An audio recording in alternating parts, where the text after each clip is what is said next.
Welcome everyone, thank you for joining us today. We are live on location and our special guest is someone who was born in a very small village in Africa who came to America and achieved, yes, the American dream. And he's going to share his story on how he did it and how you too can go after your own dream. Please welcome Mr. Paul LeJoy. Thank you so much, Paul, for being here. Thank you, Maria. I'm excited about this opportunity to talk to you.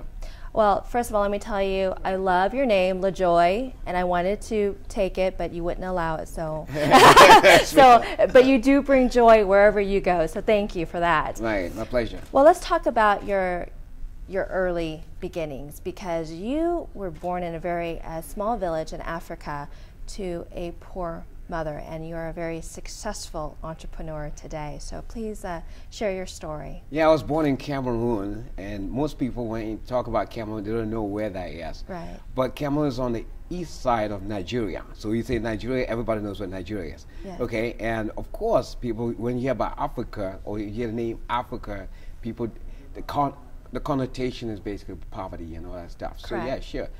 I am an example of that. So I was born in a little village, as you said, in Cameroon, and to a poor mother. And the only time I really saw someone that was supposed to be my father was when he was dead drunk. This guy would be so drunk, and he would come in and he would just, oh my goodness, be rowdy. At some point, at the age of about 10, I was on the verge of chopping his head off, you know, because I thought, man, I don't see you. The only time you come is when you are coming to give havoc to my mom. Right, when you're abusive, right. Terribly abusive, you know, and he was never there and stuff like that. And I remember when I was growing up, you know, again, we had to, as a kid, I mean, there was no kindergarten or anything like that. And so you start by going to primary school, okay, which is elementary school here in America. You know, the school is far away, so you have to walk. I'm 5 years old, I walk 10 miles to go to school. Holy cow. Early in the morning, you get up at 6 o'clock, and it's kind of cold. People think the tropics, but this is a village, so you have trees all over the place, so it's very cold. So you get up at 6 o'clock, your mom cooks breakfast for you, and then now you walk 10 miles to go to school. You arrive in school, and guess what happens? The teacher beats you up. Why? You got two guys who are bigger than you, and one will hold you here on your hands, and another one will hold your feet. They'll stretch you out like this, and you get this cane, hit you up, beat you like crazy. Why were they beating you? Well, because you're late.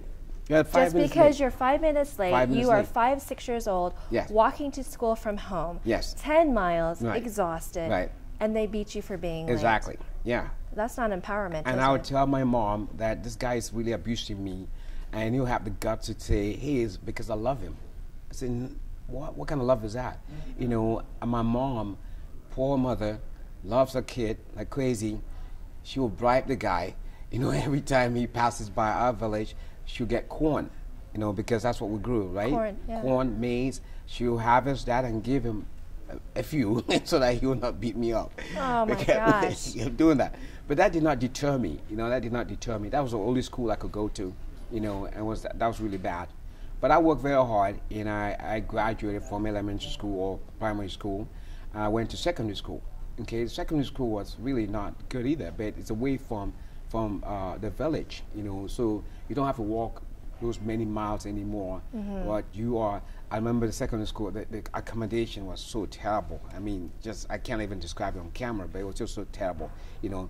I mean, I don't want to go too far on this, but it was terrible, you know, at least for the first year. The second year, I couldn't stand those squalid conditions. Yeah. So, and I studied very hard, so I told the principal, can I go into a dormitory? You know, so A dormitory, yeah. Yes, so I was able to go to the dormitory, and things got better. Then go back to the village. You know, there's one thing I would like to point out. You know, where my mom, like I said, she was a single mother. You know, with 5 kids. Okay, my siblings didn't live at home, lived with some relatives. Okay, I remember vividly when my uncle, my mom's brother, put her up and myself in the indoor quarters, you know, and at some point he had to, I think he got so mad, and I don't know exactly what happened. He had to throw us out, you know, and so another member of the village had Peter on us, and of course we were living in his house. He wasn't living there, but this house, it was a thatch house, a thatch roof, you know. Right. So in the tropics you have torrential rains, and whenever it rains heavily, guess what happens? I mean, you got the rains have been through the perforations, you know, and we're drenched. My mom and myself were there. We're drenched in this rain, your house. you know, and we're crying. I mean, she was crying. I mean, she was crying. More so, she was crying. I know I had pity on her, and I think, you know, how can I help her? And this house was so infested with cockroaches. I'm so lucky that I don't have leprosy or something like that. But that's the kind of upbringing that I had. But all those things molded me. So, like my second book that I wrote when I was in Taiwan, it's like the masterpiece of my background and what my dream is for the future. You know, so all those, even the hard times that I went through actually helped me, molded me. I was so determined. I was so determined to be successful. So I got a scholarship to go to secondary school, and then I excelled very well in secondary school.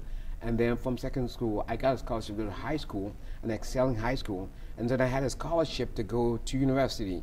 Now I'm in university in England, where the Cameroon government is one that took care of me, you know, in terms of even the passport, the flight to England, you know, and my studies there in England, you know. So basically, those things, those formative years molded me to who I am today, you know. So you worked hard, you were determined to help your mother, Yes. help your situation, and you started to have these dreams because you knew that you were achieving. So from England, is that where you ended up in Taiwan from there? Yeah, so now I'm in England, you know, and of course more advanced than Cameroon, you know, and the Cameroon government sent me over there to do radio, film, and television production, to study radio, film, and television production, and then be able to go back as a cream of the crop, you know, to actually produce television in Cameroon. And so while doing that, I came across the 4 dragons of East Asia: Taiwan, Singapore, Hong Kong, and South Korea. And so I was very attracted to those countries, and so I ended up in Taiwan. When I got to Taiwan, Taiwan is just the size of the state of Ohio, but Taiwan at that time was among the 14 largest economies in the world.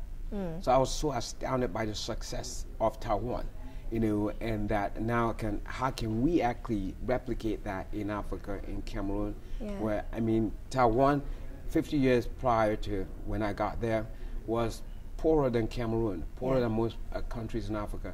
But now you see Taiwan propel itself, Singapore, which is a city-state, South Korea, all these countries that were very poor and they're very small, they don't have the natural resources to propel themselves to heights, great heights. It's phenomenal what you've done, and you ended up in the United States. You created a very successful real estate investment and brokerage firm, and absolutely amazing. And we're so proud of you, and thank you so much for being here today and sharing your story to inspire other people to go after their dreams. Right, exactly, yeah. Thank you.